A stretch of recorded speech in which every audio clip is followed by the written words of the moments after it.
솔직히 말해서 복지국가의 철학적인 기초 그 자체가 뭘 건가 뭐 이런 관점에서 문제 접근하고 고민해보지는 않았다. 그래서 제가 이제 지금 신정환 선생님이 발표하신 그런 이제 예를 들어 서양에서 이야기되던 그런 이렇게 노을스라든지 이런 부분들을 조금 이렇게 가공해가지고 한국 사회에서 이게 한국의 복지국가를 위해서 가장 필요한 그러니까 이제 철학적인 기초다 이런 방식으로 설명을 또 그런 방식으로 설명 접근하는 그런 이제 연구를 하지는 않았다 이런 말씀을 드리고 싶습니다. 말이 잘 안 나와서 긴장을 했나? 근데 이제 저는 오히려 이제 어떤 식으로 이제 고민을 했었냐면 뭐 이런 거죠. 그러니까 우리 한국에서는 말하자면 한국적인 방식으로만 복지국가가 될 수 있을 것이다. 그러니까 한국에서는 한국은 한국적 복지국가를 추구해야 된다. 이런 이제 생각을 했더라는 것이죠. 무슨 이야기냐면 저는 그러니까 이제 저도 사실 이제 서양 학문을 공부하고 심지어 서양에 가서 서양 사회를 놓고 서양 이제 독일에서 공부를 했습니다만 그런 걸 공부를 했습니다만 우리 한국 사회는 제가 이제 책에서 보던 서양 사회가 이런 사회하고 많이 다르고 그래서 우리가 복지국가에 이르는 길도 이제 서양에서 유럽 사회들이 갔던 그런 길하고는 다를 수밖에 없지 않겠느냐. 그런데 또 그 단순히 그냥 경로만 다를 것이 아니라 복지국가 문제에 대해서 접근을 하는 그런 어떤 철학적인 관점 이런 것들도 그러니까 달라야 되지 않을까 이런 것도 이제 생각을 문제의식을 가지고 제가 아직도 분명한 답을 가지고 있다 이런 이제 말씀을 드리지 못하겠습니다만 지금도 여전히 큰 어떤 고민을 하고 있다 이런 이제 말씀을 우선 드리면서 이야기를 시작을 하겠습니다. 그래서 바로 이런 관점에서 문제 고민을 했을 때 저는 그러니까 솔직히 말해서 우리 사회에서 복지 담론이라고 하는 것이 국가적인 그런 어떤 이제 담론으로 이렇게 확대되고 뿌리를 내린 것이 2012년이었던가요? 당시 이제 지방선거에서 무상급식을 둘러싸고 그런 어떤 건데 저는 사실 그 논쟁 자체에 대해서 좀 불만이 있었습니다. 뭔가 이게 좀 왜 뜬금없이 저렇게 이제 이렇게 저런 논쟁부터 시작이 되느냐. 그리고 그 당시 예를 들어서 이제 뭐 이상적인 그런 과정에서도 그때 우리 많이 나왔던 게 왜 그러니까 이제 이건희 회장 손자에게도 무상급식을 해야 되느냐라고 하는 이런 어떤 이제 문제 제기가 있었고 사실 저는 그 당시에 이제 그 무상급식을 주장을 했던 진영에서 그 문제에 대해서 답을 충분히 잘 했다라고 생각하지는 않아요. 그래서 부자들 세금 더 많이 내면 된다라고 이야기를 했고 이제 이제 무상급식을 받는 그러니까 가난한 집 아이들이 혹시 이제 무상급식을 보편적 무상급식을 하지 않았을 때 느낄 수 있는 낙인 효과 뭐 이런 것들을 지적을 하긴 했는데 과연 저게 이제 저런 방식의 접근이 올바른 접근이었을까 이런 생각을 했어요. 그래서 제가 이제 유학할 때 경험이라든지 또 다른 어떤 이제 자료들을 찾아보면 예를 들면 지난번에도 어떤 이제 제가 텔레비전 뉴스에서 봤는데 유럽에서 제가 유학할 시절에 하던 방식도 그런 거였는데 그러니까 무상급식을 그러니까 수용하는 학생들 입장에서는 자기 아버지가 돈을 얼마나 냈는지 몰라요. 저의 아버지가 저의 부모가 이 무상급식 때 학교에서 학생들한테 무상급식인데 돈 안 내고 먹으니까 제가 돈을 내는지 안 내는지 그걸 알 수가 없어요. 알 수가 없는데 그러니까 이제 시에서 세금을 부모한테 매겨가지고 부잣집 학생들한테는 부잣집 사람들한테는 돈 많이 매기고 세금 많이 매기고 가난한 집 애들한테는 왜 돈 안 매기고 그렇게 일괄적으로 걷어가지고 일괄적으로 학교에 지원을 하는 이런 방식이란 말이에요. 그러니까 사실상 결과적으로는 무상급식이지만 부모들은 돈을 낸단 말이죠. 저는 예를 들어 제 애들 그러니까 어린이집 저는 돈 한 푼도 안 냈거든요. 근데 동일 애들 보니까 부모들 돈 많이 낸대요. 부모들 돈 많이 내가지고 내 애가 가난한 유학생이니까 돈 한 푼도 안 내고 돈 조금 냈죠. 나 거의 안 내고 그러니까 이제 유치원 이런 데 다닐 수 있었구나. 근데 아무도 저 집 부모가 얼마나 내는지 알 수가 없어.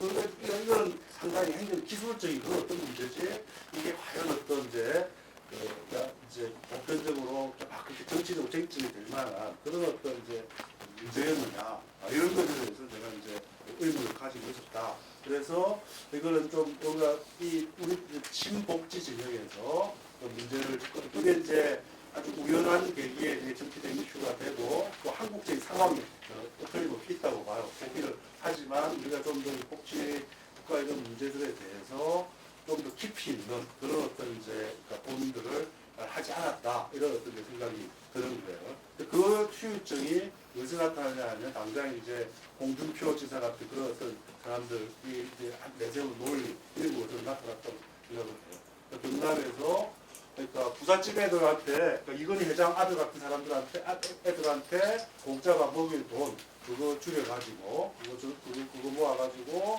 그러니까 가난해서 학원 못 다니고 그래서 제대로 이제 자기 능력을 개발하지 못하는 그런 애들한테 그러니까 이제 바우처 이런 것들을 줘가지고 이제 걔들이 공부를 할 수 있는 그런 여건들을 만들어 주자 이런 식의 이제 그 이야기도 나타났다는 거죠. 근데 이거는 그러니까 이제 상당히 홍준표 이제 지사가 우파 정치인이라고 자처를 이렇게 하지만 상당히 저는 이제 좌파 포퓰리즘적인 그런 어떤 이제 정치를 펼친 것이다라고 이제 생각을 하고 이제 예를 들어 이런 그러니까 홍준표 지사 같은 사람한테 이런 빌미를 줬냐라고 하는 그런 식의 이제 정책을 하고 왜냐하면 지금 오늘 아까 신문에 나왔는데 과연 이제 홍준표 소환운동이 이길지 박정훈 소환운동이 이길지 뭐 이제 어떻게 될지 뭐 그게 비교하게 나왔지만 그러니까 많은 사람들이 막 그것에 반발했지만 실제로 그 40~50% 이상의 국민들 그다음에 경남 도민들 홍준표 지사를 지지를 했고 그게 더 직관적으로 맞아 보인다는 거예요.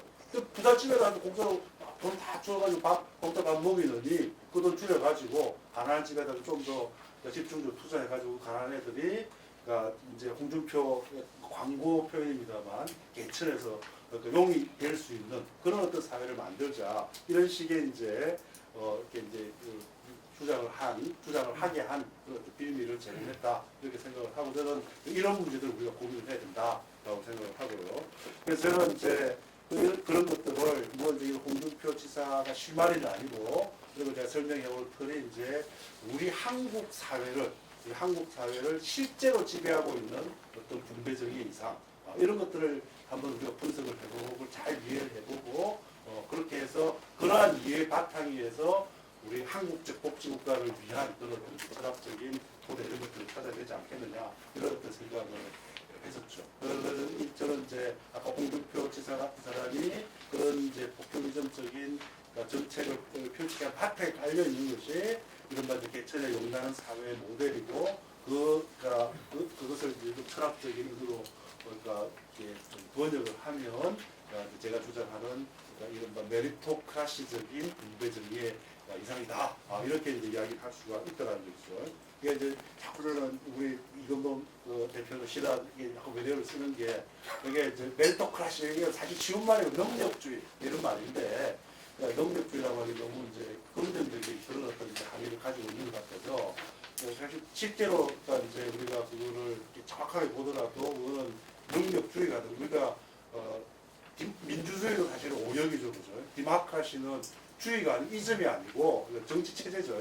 저게 체제인데 이거 그냥 주의라고 이렇게 번역을 하는데 이것도 이제 메리토크라시라고 하는 것도 사실은 엄밀하게 번역하자면 그러니까 능력자들이 지배하는 세상, 능력자들이 지배하는 체제 뭐 이렇게 이제 번역을 해야 될 건데 그래서 굳이 번역하자면 저는 능력자 지배 체제 이렇게 해야 된다고 생각하고 자꾸 능력주의 하니까 뭔가 상당히 긍정적인 그런 어떤 이제 그러니까 함의를 가지고 있는 것 같고 근데 어쨌든 이게 뭐냐면 결국은 능력과 노력 또 기여 이런 거에 따라서 사람들한테 분배를 하자 또 그렇게 분배를 하면 이것은 정의롭다 그리고 또 거기에서 생겨나는 여러 가지 사회 경제적인 불평등 이런 것들은 정당하다라고 하는 그런 관점이 바로 이제 이런 메리토크라시입니다. 이 이야기에 대해서는 하려고 많은데 그러니까 사실은 이거는 저는 이제 말은 서양 말이지만 이건 이제 메이드 인 차이나예요.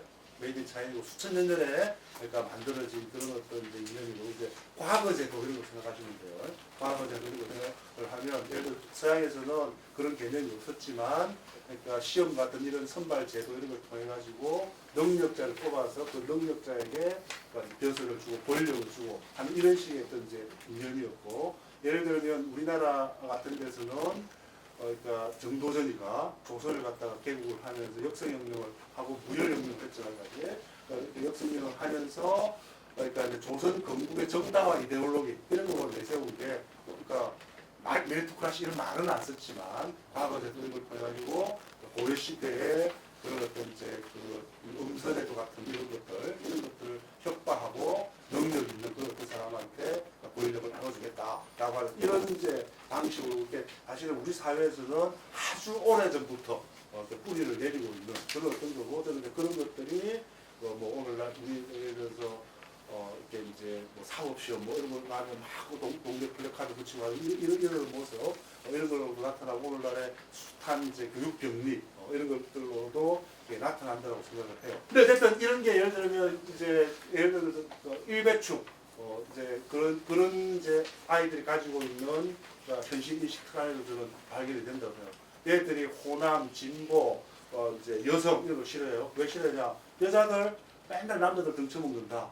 호남 자기들끼리 떠뭉쳐가지고 복지한 진보 이렇게 하는 사람들 노력은 안 하고 기여는 안 하고 자꾸만 뭔가 이렇게 의도도 안 한다. 무임승차 혐오 이런 건데 이게 이제 아주 조용한 형태의 메리토크라시 이념 이런 거고 오늘날 이런 뿐만이 아니라 많은 젊은 사람들 그냥 스펙 가지고 헬조선 막 이렇게 이야기를 하면서도 노력이 부족해 라고만 이야기를 하는 그런 이제 발상의 바탕에도 이런 어떤 이제 생각이 바탕에 깔려 있다라고 이렇게 이제 생각을 해요. 근데 이제 이거는 이른바 친복지 진영에서도 사실을 가지고 있는 어떤 철학이에요. 예를 들어서 이제 잘 됐는데 저는 지금 모르겠으나 반값 등록금 이런 거를 요구를 했던 그런 생각을 해보자 이거죠. 그러니까 뭐냐면 나도 그러니까 이제 열심히 공부해가지고 셀펙트 쌓고 하고 싶은데 우리 부모님이 가난하고 등록금이 너무 높아서 나는 맨날 알바하고 막 이제 그래서 제대로 공부도 못하는데 이제 부잣집에 들어 부모 도움 받아가지고 열심히 이제 공부 열심히 해가지고 거기 나와서 이제 사회 나가서 그러니까 이제 나보다 더 직업을 얻을 수 있는 그런 기회들을 더 많이 얻는다. 그러니까 이런 것들을 그러니까 이제 해결해라. 그런 것들이 반값 등록금 이런 이제 그 요구로 나타났다고 생각하는데 제가 이제 이런 거를 실질적 메리토크라시 이념이다라고 생각을 하고 우리 이제 한국 사회에서 그런 복지국가를 요구하는 이런 것들이 이런 요구들이 이런 실질적 메리토크라시라고 부를 만한 그런 어떤 이제 철학적인 배경 위에서 진행되어 왔다라고 이제 생각을 하고 이건 또 실제로 한국에서뿐만이 아니라 틀에서 보면 서구의 이제 내가 개혁주의적 좌파라고 부르는 이제 그 사회적 자유주의, 진보적 자유주의 또 넓은 의미의 이제 사회민주주의 이런 어떤 이제 세력들이 함께 같이 추구했던 그런 어떤 것이다라고 이렇게 생각을 합니다. 근데 어쨌든 롤스 같은 경우는 어떤 이런 맥락에서 의미가 있다. 어떤 의미에서는 그러니까 이제 롤스는 복잡하게 이야기할 수 있지만 이런 데 메리토크라시적인 그러니까 실질적인 메리토크라시를 포함해서 이런 메리토크라시적인 접근법의 한계를 뛰어넘으려고 했던 그런 어떤 철학적인 시도다. 이렇게 이제 간단하게 제 입장에서는 그러니까 이제 정리를 할 수가 있을 텐데. 그런데 서양에서도 여러분 잘 아시는 마이클 샌델 같은 사람, 정의란 무엇인가라는 이제 책 써주는 엄청나게 잘 알려진 이런 사람들이 그러니까 이제 비판을 했듯이, 그러니까 예를 들면 아까 이제 그러니까 우리 개인들이 가지게 되는 그 탁월한 재능 이런 것들은 개인직이 아니다. 그걸 우리 사회 전체의 공동자산이라고 봐야 된다라고 이제 이런 게 상당히 반메리토크라시적인 그런 접근법이죠. 그러니까 그렇게 이제 주장을 했는데 그러면 그렇게 가려고 하면 그런 주장을 하기 이제 그런 것들이 사람들한테 그러니까 이제 수용되기 이전에 그걸 공동의 자산이라고 사람들이 느낄 수 있는 그런 어떤 사회적인 그런 어떤 배경 이런 것들이 필요하지 않느냐. 근데 롤스는 이제 전혀 그런 것에 대해서 자신의 철학적인 이제 원리에서 그런 것들 제대로 보여주지 못했다라고 하는 그런 어떤 이제 비판을 한 적이 있는데 저는 우리나라 같은 상황에서는 꼭 샌델 같은 식의 비판은 아니지만 그러니까 롤스 식의 그런 어떤 생각들이 받아들여지려고 하면 그러니까 그야말로 어떤 천지개벽 수준의 어떤 문화혁명 이런 것들이 필요하지 않겠느냐. 그러니까 이제 그것이 털려서라기보다는 그러니까 우리의 그러니까 출발점으로부터 너무 멀어서 그러니까 이제 문제일 것은 아닌가 그런 어떤 이제 생각이 들고 최근 들어서 이제 제가 롤스를 이제 좀 이제 후기 저작들 이런 것들 보면서 롤스에 대한 평가가 좀 많이 달라지고 있는 중인데 지금 아직 저도 완전히 정리가 안 돼서 좀 정리가 되면 다음에 한번 이제 이야기를 할 기회를 갖기로 하고 근데 어쨌든 이 롤스는 읽을수록 이게 만만한 사람이 아니고 역시 이제 대가다 달빛처럼 정신이 많다라는 걸 느끼고 있습니다만 그러나 어쨌든 지금까지 통용되는 그런 어떤 관점에서 보면 롤스라고 하는 것이 너무 그러니까 롤스를 포함해서 그동안의 어떤 정의로움이라고 하는 것이 그러니까 이제 그 올바른 재화의 분배와 할당의 유형 이런 것들에만 초점을 두는 그런 이제 제가 이제 분배적인 패러다임이다라고 부르는 그런 어떤 패러다임 안에 갇혀 있는 것이 아닌가. 근데 이런 이제 패러다임에 갇혀 있다가 보면 정작 더 큰 이제 틀 안에서 그런 그 분배 유형을 결정하는 그 정치의 문제, 권력의 문제 이런 부분들을 놓치게 될 우려가 있고 또 정작 이게 이제 분배 문제 자체도 제대로 건드리지 못할 그런 어떤 이제 우려가 있다라는 그런 어떤 이제 생각이 듭니다. 그래서 저는 이제 이런 그러니까 분배 정의 그 자체의 그러니까 분배 정의를 무시하자거나 분배 정의가 중요하지 않다라거나 라고 주장을 하는 것이 아니라 그러니까 분배 정의 그 자체 안에 매몰된 그런 어떤 접근보다는 좀 더 정치적인 그런 어떤 이제 접근법을 해야 된다라고 이제 생각을 하고 그런 것을 그러니까 이제 이 민주공화국의 어떤 이념 이런 어떤 것과 연관시켜서 접근을 하는 것이 가장 바람직하지 않겠느냐. 그러니까 우리 민주공화국의 이제 민주공화국이라고 하는 것은 이제 우리 사회에서도 합의가 되었고 비록 이제 서구에서와 같은 똑같은 그런 어떤 방식으로는 아니지만 우리의 이제 그러니까 어떤 우리 근현대사의 해결된 역사적 수수께끼다 이렇게까지 이제 이야기를 할 수 있는 이런 식의 표현 아는 사람은 아시겠지만 누구의 표현입니다. 근데 어쨌든 해결된 이제 역사적 수수께끼다 이렇게 이제 표현을 하는 거는 어쨌든 이 아주 이 조선 말 이후에 우리가 근대성 이런 것들을 고민한 그 시점 이후에 우리 사회 구성원들에 의해서 자연스럽게 합의된 그런 어떤 이제 이념이고 군부 독재 이런 세력조차도 그러니까 쉽게 그것을 부정하지 못했던 그런 어떤 근본적인 어떤 지향인데 우리가 결국 그 민주공화국이 그러니까 추구해야 되고 갖춰야 되고 또 토대하고 있다라고 우리가 주장할 수 있는 그런 도덕적 목적이 뭐겠는가?